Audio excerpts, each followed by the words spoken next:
So before we begin, I'd like to acknowledge the traditional owners of the lands on which we are meeting this afternoon. I'm in Parkville, and I acknowledge the Wurundjeri people as the traditional owners and custodians of those lands. For those of you out at Werribee, we acknowledge the Bunurong people. And on behalf of all of us, I'd like to pay our respects to elders past, present and emerging, and also acknowledge all of Australia's First Nations people as this country's first One Health practitioners through their deep and thorough understanding of the interconnections between animals, people and the environment. We pay our respects to and welcome all First Nations people who've joined us for this seminar this afternoon. So Maddie, thank you again. 3 a.m, that's a huge effort. I must say you look remarkably fresh and about at least a million times better than I would if I was up at 3 a.m. Let me just give a brief introduction to Maddie. She is one of a very small group of people who are leaders in veterinary ethics. Maddie is Professor of Veterinary Ethics at Nottingham Vet School in the UK. She's a recognised specialist in animal welfare science, ethics and law, massively influential in her field, published very widely on a wide range of issues, but particularly important for today, the ethical aspects of the use of animals in sport. What I've always admired about Maddie's work is that she's not just an amazing academic, but she's someone who is truly connected into the real world, into the animal industries. And her academic work is a rare example of work that has all translation all the way through to real impact. She sits on some very important advisory groups to horse sport and to greyhound sport. She's currently chair of the British Equestrian Federation's Ethics and Welfare Advisory Group. She's an independent member of the FEI's Ethics and Wellbeing Commission and sits on the ethics panel for the British Horse Racing Authority. And Maddie, I think your work with the Greyhound Board to produce their new strategy has been a pivotal piece of work for that industry. This talk has a context of social license to operate, actually very important for everything that we do in the veterinary sphere. And Maddie, very much looking forward to hearing what you've got to talk about how we optimise animal welfare as a prerequisite for the ethical use of animals in sport. So thank you again for joining us, and over to you. Oh, thank you very much, and a huge thanks to you, Josh, and you, Julie, for the invitation to join you all today, and thank you to everyone else for making the time to come along. I'm very grateful and really looking forward to discussing the issues with you and hearing your points of view and to getting this conversation going across our two hemispheres. It is the middle of the night here, as Josh said, and we have got a crashing storm going on here. So I'm desperately hoping I'm going to manage to stay connected to you all for the duration of this. And for that reason, I'm shortly going to turn my camera off in the hope of keeping my internet running a bit more smoothly. So Julie, I'll go ahead and share the screen now.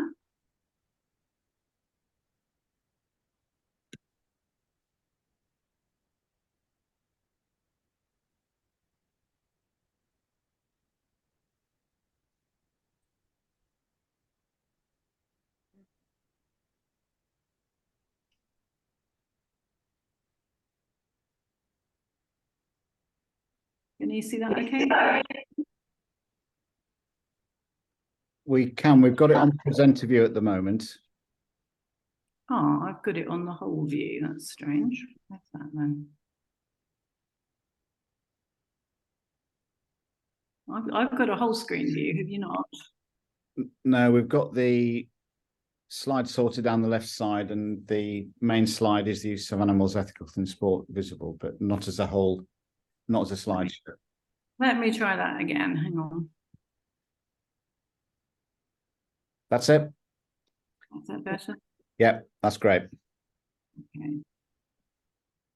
Great. So I just wanted to spend a few minutes, and I'm sure a lot of this will be familiar to most of you who are here on this meeting, setting the background and the context, which Josh has alluded to a little bit. It's been a context really which has been developing over the last 10 to 15 years. And I think certainly in the UK initially, the conversation revolved very much about horse racing and particularly about what we call national hunt racing, racing over large fixed fences, and the biggest example of that in this country is what we call the Grand National race.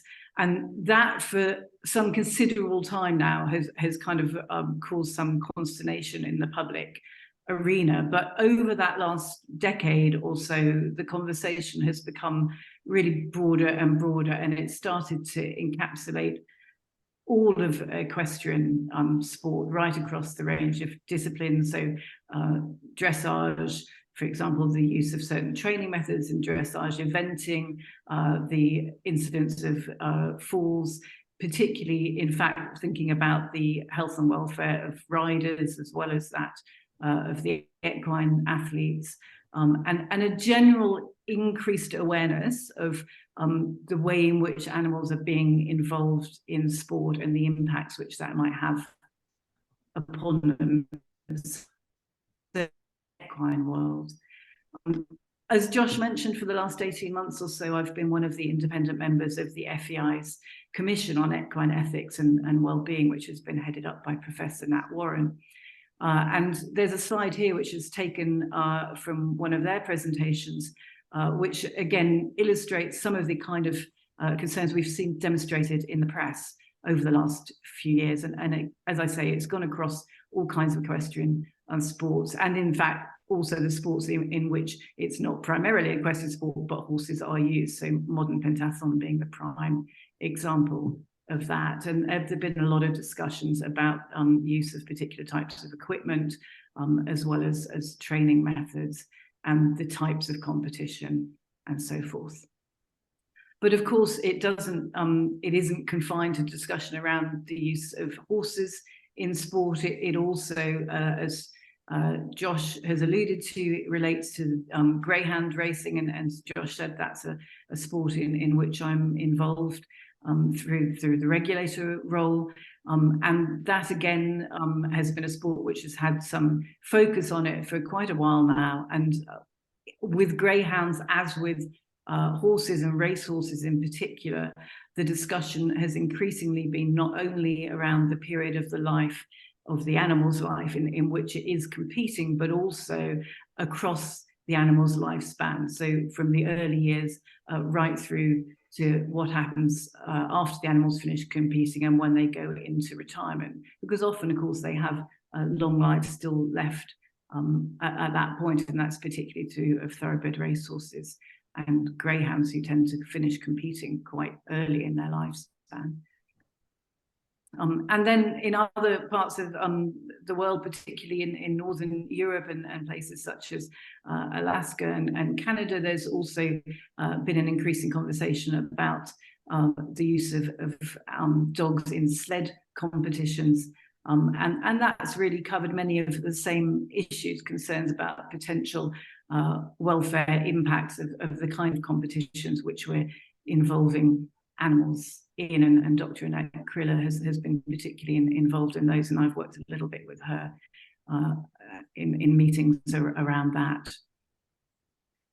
Last year in 2002, World Horse Welfare undertook a survey of the public, and you can see the results of that survey here. It showed that only 2 in 5 supported the continued involvement of horses in sport unless welfare was improved. A lot of people, 16%, felt their confidence in the protection of horse welfare during their use in competitive sport had been negatively impacted over the last couple of years in response to media coverage. And certainly the role of the media in this whole conversation is an important one. There was a concern amongst just over half of respondents that horse welfare needed to be more prioritized in communication, and I'll come back and talk a little bit about communication as we get towards the end. And 1 in 5 actually didn't support the continued involvement of horses in sport at all. So that, you know, is an important thing for those of us who work in areas where animals are used in sport to be aware of. Those findings were reflected really in the findings of the surveys which were run by the FEI Commission, which I just talked about also last year. That commission initially did 2 large surveys, and you can see the details of that on the screen here. And they surveyed respondents from within the FEI equestrian community and then the non-FEI equestrian community. And there were very large numbers involved, as you can see here, and it was very international. It was carried out in several languages, and it spread right across a range of countries. And what that showed is that there was a considerable concern about the involvement of horses in equestrian sport, as you can see at the top here, within the public non-FEI sector, but also, interestingly, the majority of equestrian stakeholders, also the FEI stakeholders, also had concerns about equine well-being. So that's, again, a really important point for all of us interested in this area to be aware of, that it's not just who have these concerns, but also increasingly those who are inside the sports and really know about them, who are increasingly concerned about animal welfare. And I think seeing that come through in these surveys probably reflects what many of us already knew from our conversations and our everyday work. And indeed, it reflects what many of us, I think, who are involved in the area have ourselves been feeling over the last few years. So what all of this kind of amounts to, as Josh alluded to at the beginning, is an increasing threat, really, to what we call the social license to use animals in sport. So the social license is just something which is really a kind of implicit agreement between any industry and any community, which allows that industry to carry on with its activities on a largely self-regulated basis because it has societal approval. And essentially, if society becomes concerned to the extent about an industry, to the extent that it no longer approves of that use, then that industry will lose that social license and will no longer be allowed to continue on a self-regulatory basis. And there's no doubt, I think, that the social contract around the use of animals in competitive sport has been changing over the last 10 years or so, and that it's something we all need to think increasingly more about. It's worth saying, I think, that this is not something that's happening in isolation. It's part of a much, much larger conversation about human or uses of non-human animals more generally. And interestingly, if you've got a historical bent, it kind of mirrors actually what went on back in the 1870s, 1880s, when there was a kind of simultaneous development of interest in animal welfare and interest in the way in which humans within society were being treated. And we're perhaps saying a little bit of the same thing again here. Yeah. So it has raised consciousness, I think, with all of us who use animals in sport or are involved in the use of animals in sport, that we need to be really aware about this issue of social license. But it's important also, I think, to say that when we're talking about this and thinking about this, the really important thing, of course, is the animal welfare, and the social license follows from that. So we need to be very clear in our own minds that we're doing, or we're striving always to optimize animal welfare, because that's what we want to be doing and that is the right thing to be doing, and that the effects on social license follow on from that. We're not doing things simply in order to protect the social license, and I think that's something it's very important to be clear about. So having set that context, I just want to now go on to talk a little bit about a kind of underlying question about whether the use of animals in competitive sport and non-human animals in competitive sport is somehow inherently unethical, because this is one of the arguments really which is being put forward by those who are calling for a ban on certain forms of animal sport. It's not an argument which I accept, and I'm hoping to try and explain to you over the next few minutes or so. So, as I said, I think the conversation about using non-human animals in competitive sport is merely part of a much larger conversation about how humans use non-human animals generally. And the reality is that all human uses of animals put those animals at risk, whether that be a potential or a realized risk.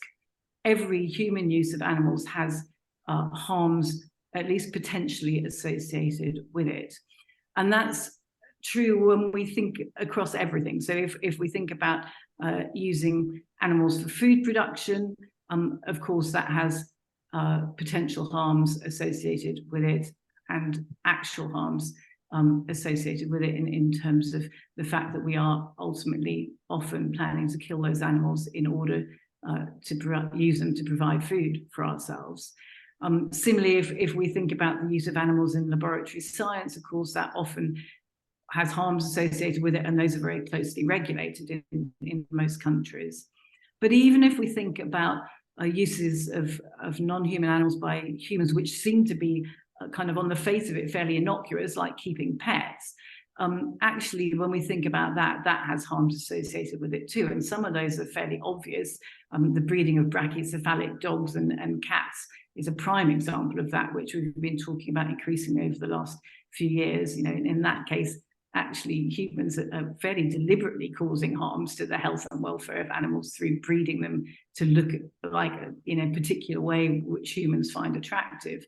But even if we think about other breeds of dog and simply the way in which we keep those to suit our own lifestyles, that's also associated with at least potential harms. You know, dogs are pack animals naturally, and yet many of us, myself included, keep them as individual pets, and certainly for many dogs they get left alone by themselves for large chunks of each day. So the argument that there is something kind of unique about using animals as sport because it puts animals at risk and exposes them to potential or actual harms, I don't think stacks up when we think across the whole range of uses that humans have for animals. There's a kind of related argument which is sometimes made, which is, oh, but you know, the use of animals in sport is just something trivial. It's just something humans do for fun, something which is sometimes associated with betting. And of course, there's a whole different ethical debate around betting at the moment, you know, and therefore trivial, and therefore in a utilitarian analysis, and we'll talk about that in a few minutes' time, the benefits to humans are trivial and aren't sufficient to outweigh harms, whether they be potential or actual, to animals. Again, I don't think that argument is a viable one, because actually almost every human use of animals is trivial. So, you know, if we think through those examples I've just described, when we think about using animals in production, the vast majority of us would be perfectly healthy, in fact, possibly healthier if we didn't eat red meat. None of us need to keep pets. We know there are associated health advantages with walking your dog, for example, and we increasingly understand that the interactions between humans and animals have a positive mental health benefit for people. But there are other ways in which we could derive those physical and psychological benefits. So that again is in fact not an absolutely necessary use of a non-human animal by a human. And in fact, when you think about it, the use which is probably least trivial is the use of animals in medical science. So again, the point I'm trying to make is that saying that there is something unique about using animals in sport because it's more trivial than any other use of animals, for the vast majority of those uses, I don't think is true. And then another point which I want to just make clearly before moving on to the kind of an ethical analysis is that to me, the arguments around the use of non-human animals in competitive sport are the same, really, whatever that sport is and whatever the animals are. Because the question for me is always, is it possible when we're using an animal in a particular sport to adequately safeguard and optimize the welfare of that animal? And I'll come back to that and talk about that in more detail in a few minutes' time. But essentially, if we do believe for any given sport with any given animal that it is possible to undertake that activity in such a way that the welfare is properly safeguarded and optimized and the animal does have a good life. And I do believe that's true for equestrian sports as it is for greyhound racing and for other sports involving dogs. If we can do that for one animal, and we all probably, those of us who work in this area, can think of examples of animals who do at an individual level have really good lives. If we can do it for one animal, then we can do it for all of them, and we should be doing it for all of them. And so that's really what to me is important. So if we think about this question of whether the use of animals in sport is at kind of first look ever ethically acceptable, one way of approaching that problem is to do it via applying various ethical frameworks. And I don't want to get into that too deeply. It's kind of a whole different conversation, really. But just to give you a brief overview of that, and you can see a reference up here on the screen. If one took an absolute animal rights view, so this would be the kind of view espoused, for example, by Tom Regan, and again, the details of this are available in this paper if they interest you. In that absolute animal rights type of view, then animals have certain key rights, amongst which are the right not to have their free will interfered with by humans, not to be injured. And in that ethical approach, then it obviously logically follows that you wouldn't find the use of animals in sport acceptable. And indeed, you wouldn't find most or all human uses of animals ethically acceptable, because as I've just described, all human uses of animals expose them to harms which would violate those rights. But in every other main ethical way of thinking about things, so if you take what's called a qualified animal rights point of view as explained by Tom Beecham, or if you take a virtue ethics point of view, or if you take a utilitarian point of view, actually the answer to the question, is the use of animals in sport ethically justifiable, is yes, with certain qualifications, and I'll explain those in a few minutes' time. But essentially, if we took a qualified animal rights point of view in which we were prepared to allow some human benefits to be accrued in the use of animals, providing that animal welfare was sufficiently protected, then that would allow us to use animals for sport. If we took a virtue ethics point of view in which we were concerned about making sure that we exhibited virtues such as compassion and patience, care, then again, that would allow us to use animals in sport. And if we take a utilitarian point of view in which what we do is weigh harms, and they should be harms to both animals and to non-human animals and humans, and benefits to animals and humans, if we weighed all of that up, then again, in principle, that allows us to use the animals in sport with certain qualifications, as I'm about to go on and explain.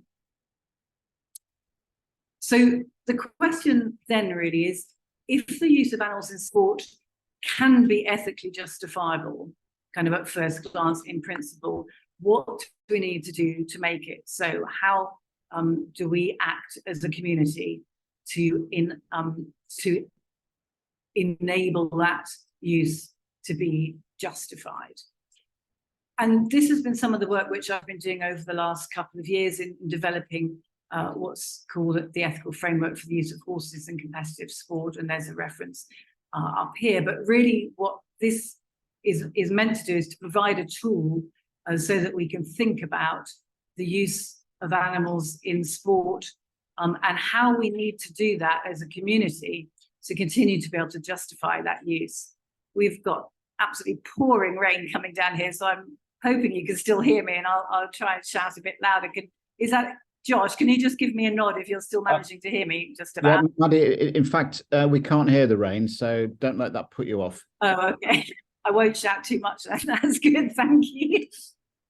So within the ethical framework, there are three central tenets to it, kind of key considerations, which in my view provide the ethical justifiability for using animals in sport. And those are what you can see listed on the screen here. So first of all, that negative welfare effects are minimized and positive welfare effects are maximized. Secondly, that avoidable unnecessary risks are identified and mitigated. And then that governing body regulations and the law are complied with. So I just want to spend a few minutes talking through each of them for you. So this first idea that negative welfare effects should be minimized and positive welfare effects should be maximized is derived very much from the work of Professor Christopher Wathers, who you can see on the screen here, the late Professor Christopher Wathers, and Professor David Mellor, who I know will be very familiar to many of you down in the Southern Hemisphere.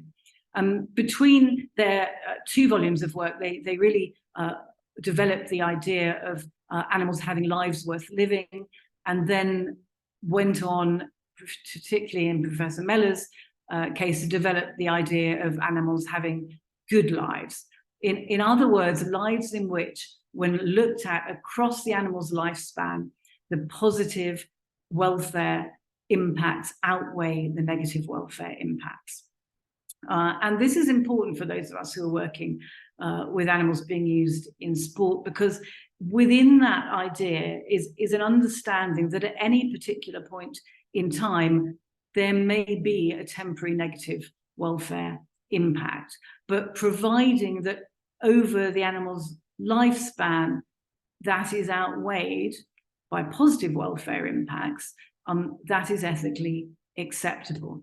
And so what that means for those of us who are involved with the use of animals in sport is that it's okay, or at least it doesn't make it necessarily unethical to be using an animal in sport if a temporary negative impact occurs. So if, for example, it has an injury, providing that we deal with that appropriately and very quickly, so that overall, when we also make sure that we do everything we can to enhance positive welfare impacts, overall, the animal's lived experience of its own life is a positive one. To move on to the idea of making sure that we identify and mitigate against avoidable harms, this is derived from an idea which was initially developed by Professor David Morton, who you can see on the screen here, and it was actually initially in relation to laboratory animals. But as we apply it to the use of animals in sport, what it means is that essentially there are a series of harms which we can identify and which we can understand the reasons for. So I showed you at the beginning an example of a horse falling during an eventing competition, and in that sport we have the example of them having understood that when horses hit the top of a fenced which was fixed, there was a propensity to have what there was known as a rotational fall, which made the horse kind of flip over and put both the horse and the rider at increased risk of serious injury. And so having identified that risk, what that sport did was then find a way to mitigate it, and they introduced the use of frangible pins. So that provides a good example. And from an ethical point of view, what we need to be doing is striving always to identify these risks, to understand what causes them. And that's very often multifactorial. It's not a simple thing. To undertake the research which we need to really drill down into that. And having identified those risks, to implement policy to mitigate them. And providing we're always doing that, what we are left with then is just the risks which are at that moment in time, given the state of the science and our understanding, are unavoidable and therefore in some sense necessary to continue the sport. And of course, what we're always trying to do is to keep driving it down so that we have fewer and fewer of those unavoidable risks, the better we understand what the reasons for the risks are. But what is never ethically acceptable acceptable is if we identify a risk and we fail to mitigate it, because then we're allowing an avoidable harm to happen. We're allowing something unnecessary and putting the animals at unnecessary risk of injury, and that would not be ethically acceptable. And then finally, the third kind of central tenet of this ethical framework was that people should abide by sports rules and regulations, which seems like a kind of fairly basic thing to say, but it was actually something that was pointed out to me by a stakeholder when we were developing the framework. It is, of course, a requirement, and it is also true that it's not always complied with. And so we need to be very clear, and sports need to be very clear that rules and regulations must be complied with. And when people fail to do that, then governing bodies need to be extremely firm about holding them to account, because the people who fail to comply with those rules and regulations, of course, kind of drag the rest of us into disrepute and don't help in terms of maintaining social license, and of course also potentially animals wish to hold them to account for that. So what you can see here on the screen is the kind of a stepwise description of the way in which this ethical framework functions, and as it's been refined by Bluebell Brown, who's currently finishing or in the stages of moving through her PhD at the Royal Veterinary College, kindly sponsored by World Horse Welfare, the RVC, where I worked until about 18 months ago. And you can see on the screen here in the yellow boxes how those central tenets kind of plug into that. And the other thing you can see is when we work through this process, use this tool to try and work out whether we should be doing something in a particular sport, whether a particular use or a particular item of equipment or a particular policy, for example, is ethical. The other thing, as you can see in step 3, is that it relies very heavily on evidence. And this to me is something very important when we're asking the question about whether the use of animals in sport is ethical.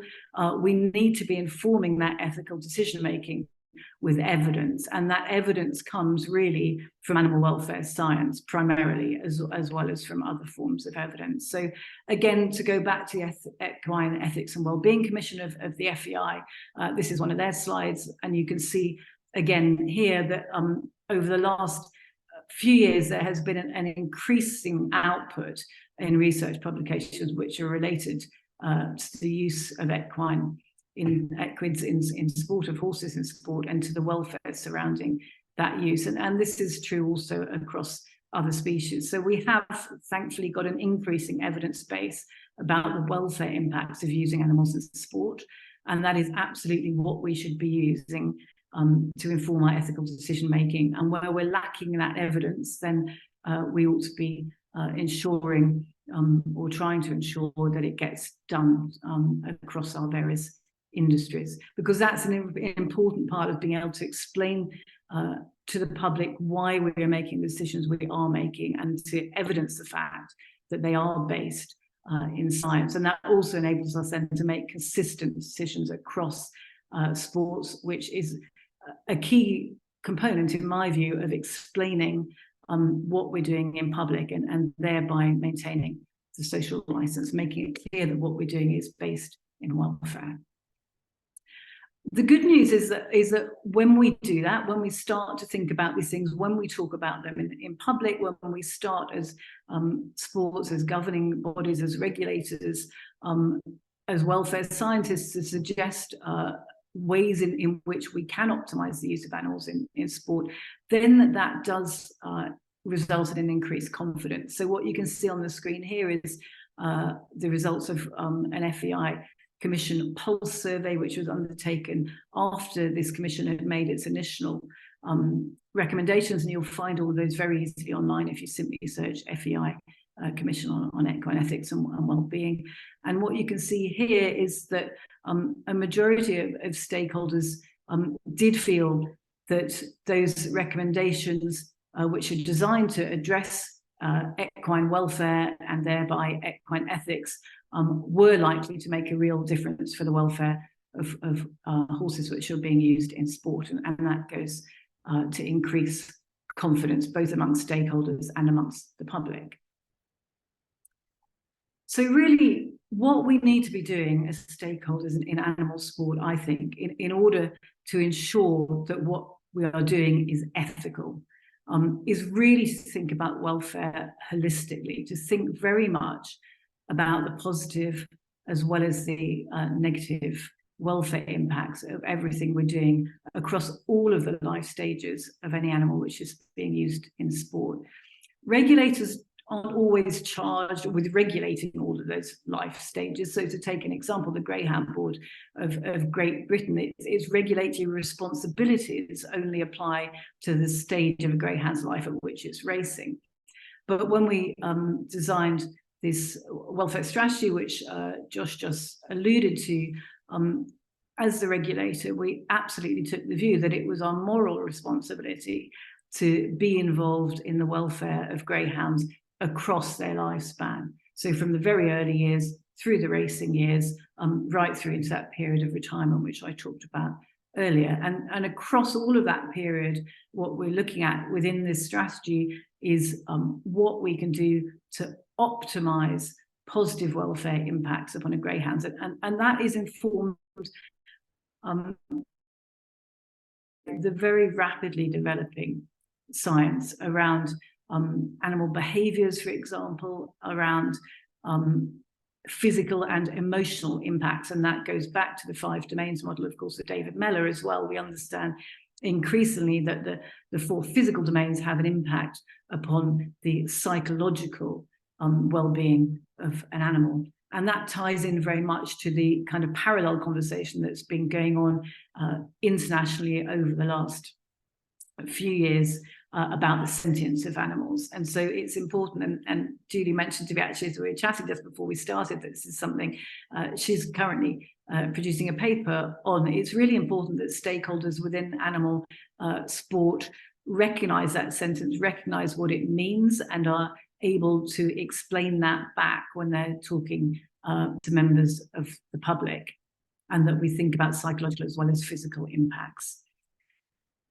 The other thing I would really like to understand better myself, and that I hope there will be an increasing amount of research on, is understanding the indicators of positive mental state. So there have been really interesting and useful pieces of work over the last few years, for example, on equine ethograms, and the work of Sue Dyson. Dr. Sue Dyson has been instrumental in that, but there are also other groups who've been doing similar types of work, and that has helped us to a large extent to understand how a horse behaves, what a horse looks like to us when it's unhappy.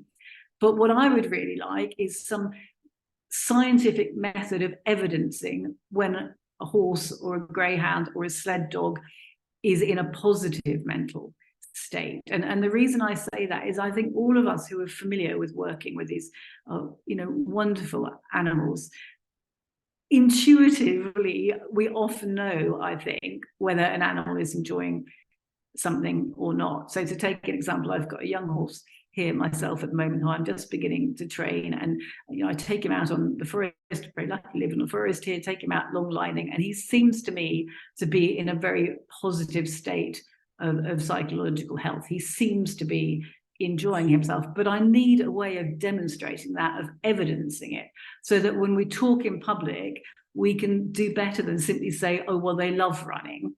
That is not good enough in this day and age in terms of public conversation. We need a way of really evidencing that, and that is where, to me, there is some useful research that could still be done.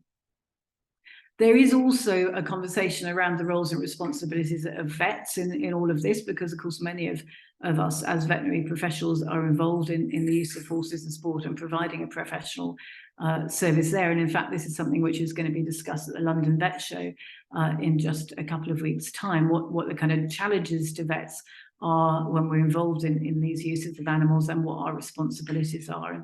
And to me, it comes back again very much to one of safeguarding, effectively, of making sure that we do everything we can to protect the welfare of animals, to optimize it whilst they're in the competitive arena, but also to act as sources of information to everyone involved in sports which use animals about what can be being done proactively to both maximise positive welfare impacts and minimise negative welfare impacts. So my personal view is I think it's really important that vets are involved in that conversation. So how can we as a community really engage around this internationally? And this really is kind of the point of this collaboration between Nottingham and Melbourne University, which I'm so grateful to have been invited by Josh and Julie to be involved in, and which this is, you know, discussion today is kind of the first stage of, because I feel that overall now, you know, the work that's been going on for the past 4 or 5 years, and particularly the work within the last couple of years across sports which use animals in them, I think we've got quite a good idea now of what we need to do, and that's particularly evidenced, for example, within these recommendations that have come out from the FEI Commission. But now we actually kind of need to do it in practice as a community, internationally and nationally. We need to be looking to those kind of strategies and then actually working together to implement them on the ground. So the question for me now is, how do we do that? I think a large part of it is that we, as a community, to education. There's a big chunk on that within both Greyhound Board of Great Britain's welfare strategy and within this FEI Commission, 2 things which I've been involved in. I'm sure there are many other examples as well. But as stakeholders, we need to understand that you know, we need to be constantly updating our own state of knowledge, constantly educating ourselves in order that we can best inform our own practice.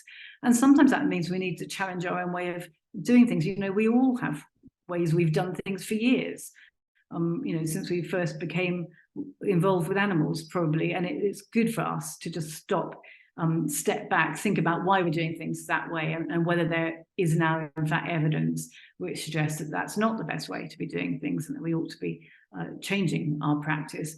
And sometimes we also need to politely challenge others' ways of doing things. And this comes to the kind of theme of shared stakeholder responsibility. You know, we need to be holding each other to account. We need to be doing that in a respectful and responsible way, certainly. And there's an important role here for role models such as Pippa Funnell, who there's a picture of on the screen here. I was privileged enough to be involved in a conversation with her a little while ago now around this whole thing on as a webinar. And she's been very strong about politely but quietly, you know, within her area of work and influence, speaking out for what she thinks is good practice in terms of equine welfare. And it's really helpful for all of us to have role models across sports who do that, because it provides a way of filtering messages down. We tend to concentrate very much on what's going on at elite level in animal sport, but of course there is a huge volume of animal sport going on at grassroots level as well. And there's no reason to think that welfare impacts or ethical issues are any different really there than they should be at elite level. Part of the work which Bluebell Brown's doing at the moment is exactly around investigating those questions. But the message is the building of a community which really prioritizes animal welfare needs to be filtering down and carrying out at grassroots level as well at elite level. And then I think the other thing we need to be trying to do as a community is really being clear about the ethical justifications for using animals in sport, trying to explain in public what I hope I may have managed to explain to you over the last few minutes at least, about how our policies are based in understanding of welfare science, how we are constantly looking to optimize animal welfare by maximizing positive impacts and minimizing negative impacts, how this whole discussion fits into this much bigger discussion about societal use of animals. And a key way in which we do that above everything else, of course, is to really be committed to this, not just to be giving it lip service, to be doing it because we want to do it, because it is the right thing to be doing, because we care about these animals who are being used in sport, and to actually kind of live that and demonstrate our very genuine commitment to welfare. So those are my thoughts. I'd be delighted now to take any questions, to hear others' thoughts. What I'd love to, to get going now is to try and encourage people to come in and join us at Melbourne, at Nottingham, in trying to really build that community of practice. This is something Julie can talk about much better than I.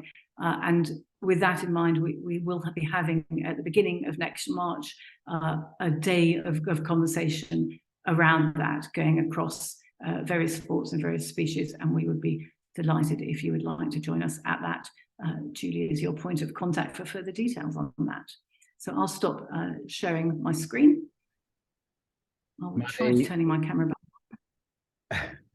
Maddie, thank you very much. That was an absolute tour de force. This is a highly complex area, which often gets argued from a mainly emotional and slightly irrational viewpoint. And I really enjoyed the way you walked us through that very logical build of ethical and philosophical arguments. I thought that was very educational, and I'm sure that our audience enjoyed that just as much as I did.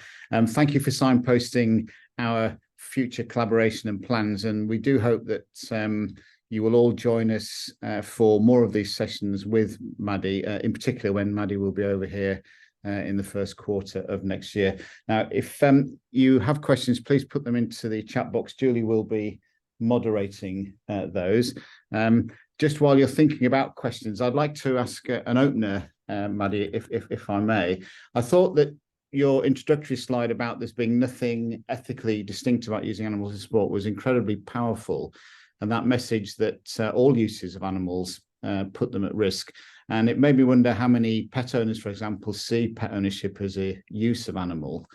And it made me think that I imagine there's, even if people don't articulate it like this, there's perhaps a sort of a hierarchy of acceptance of what people think is okay for animal use. And I wondered what your experiences were of the both public and political lenses which get applied to greyhound sport and horse sport, and whether they're the same or whether there are differences.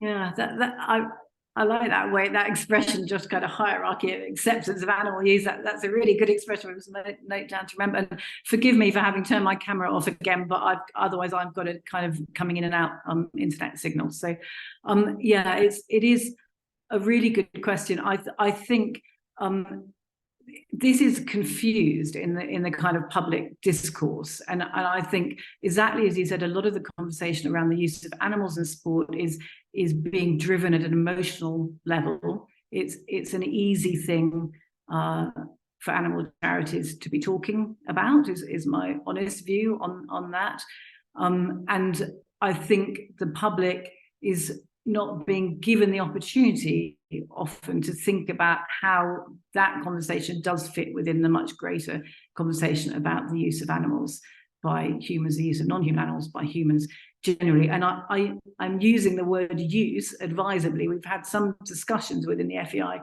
Commission about whether that is a good way to describe animals in sport or not, and some people prefer the word involvement.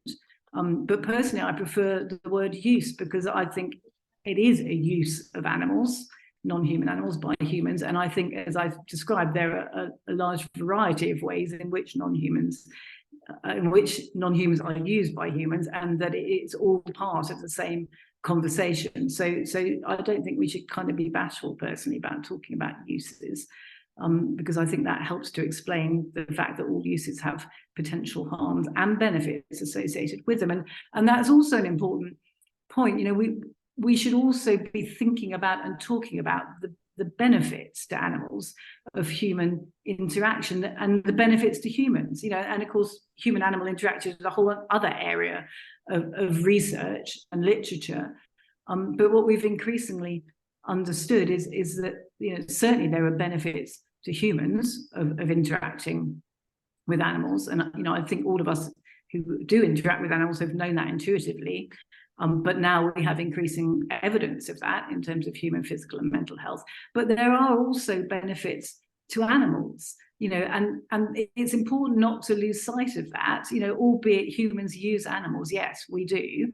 but there are benefits to animals of us doing that, you know, and that may be in terms of simply of receiving care.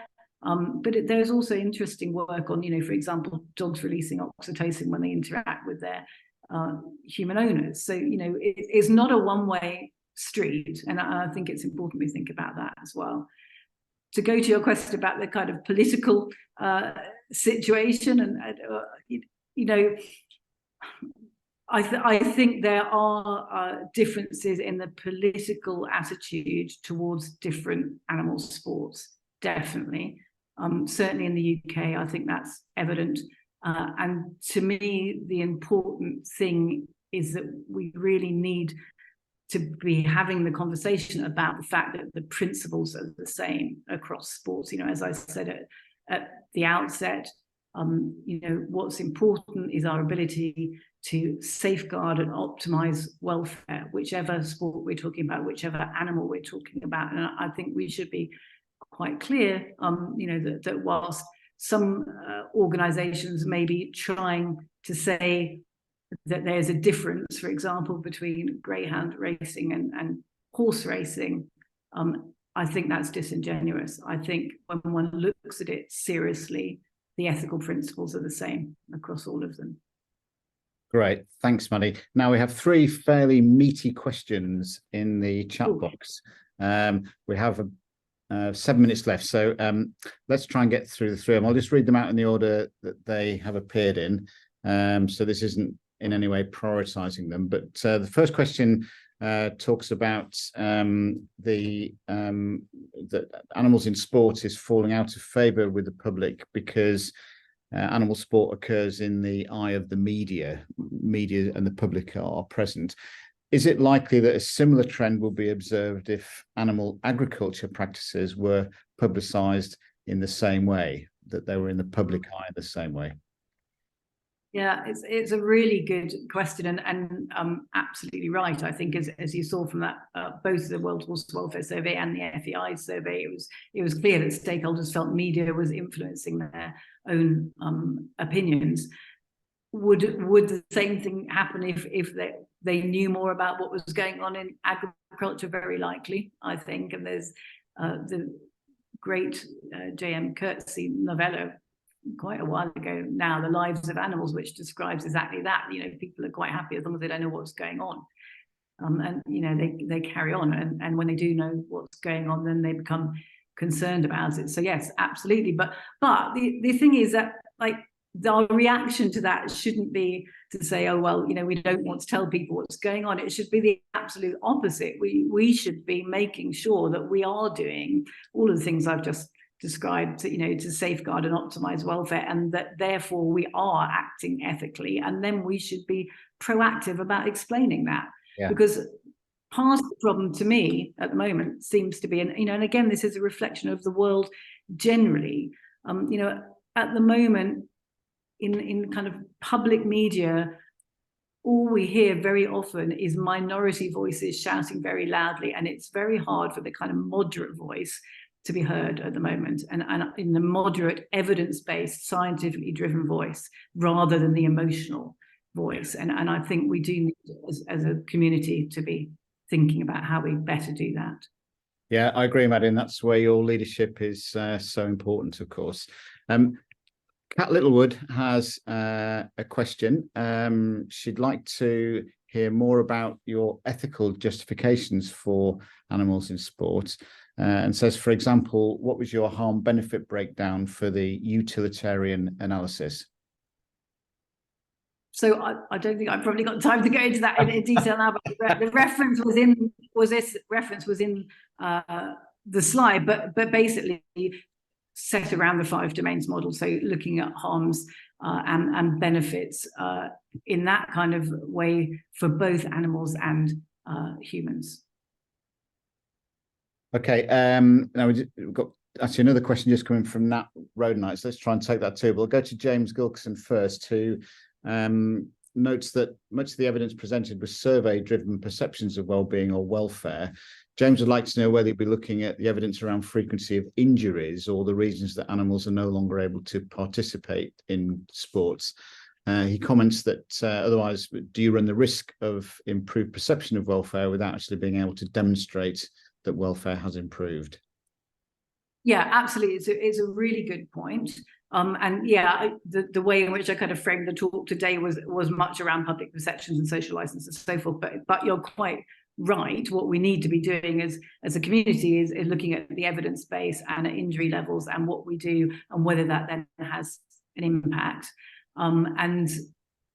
So to take an example, within the Greyhound Board of Great Britain's welfare strategy, there's a huge amount of research on understanding the causes of injuries, which, as I said, are multifactorial.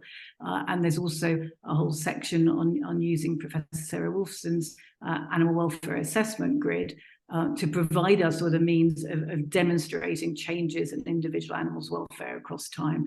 So I think that point's a really important one, that we need to be evidencing impact. Great, thank you. And then the last one now, this really is a very substantial question from Nat Roadnight, and I suspect we may need to take this one separately because this could be a whole talk. But Natalie wants to open up a discussion about how we interpret ethical frameworks. She notes that you stated that the only ethical framework that concludes that animal use in sport is an animal rights approach. But there are often different conclusions possible from any ethical theory, depending how it's used. Natalie comments that, for example, using a utilitarian framework, depending on how different interests are weighted, you can come up with different conclusions about whether animal use is unethical. And she'd love to explore that a bit more, but I suspect, Maddie, that may be a bit bigger of a question for the time we've got left. Yeah, and she's absolutely right, of course, and it goes particularly to all of Pete Singer's work, of course, around how we weight the relative interests of humans and animals, and whether we're being speciesist, if we always give humans more weight, give their interests more weight. So it is a whole different discussion, and I can see that Kat Nettlewood has also put something in the chat about utilitarianism. I would be delighted to take that up with both of you offline, if there's a way of doing so, because this is exactly the kind of conversation we're keen to get going. So, Josh has got my contact details, and maybe he can facilitate a further chat around that, given that we've run out of time. And we've got further good questions coming in, but I'm sorry, everyone, we are out of time. But I know that Maddie would be pleased to follow up with anyone on the call if you'd like to contact her. And Maddie will be over in Melbourne early next year, probably in March, where we'll continue this discussion. We're planning some extended workshop sessions for that visit. But Maddie, it just leaves me to thank you very much for joining us. Absolutely wonderful presentation, important work that you're doing, and thank you so much for joining us in the middle of the night. That's really good of you, and thanks to everyone who's joined us as participants. Thank you both. Thank you again, Josh, very much for the invitation. And Julie, thank you for your invitation and for all of your help in getting this organised. And if people have things they would like to discuss further, maybe at that meeting next March, then we're delighted to have suggestions, I think, Josh, wouldn't we, for workshop conversations? Absolutely, yes. And we'll be communicating with everyone in this group ahead of those sessions happening. Thanks, everybody. Thank you all very much indeed. Thank you for your time.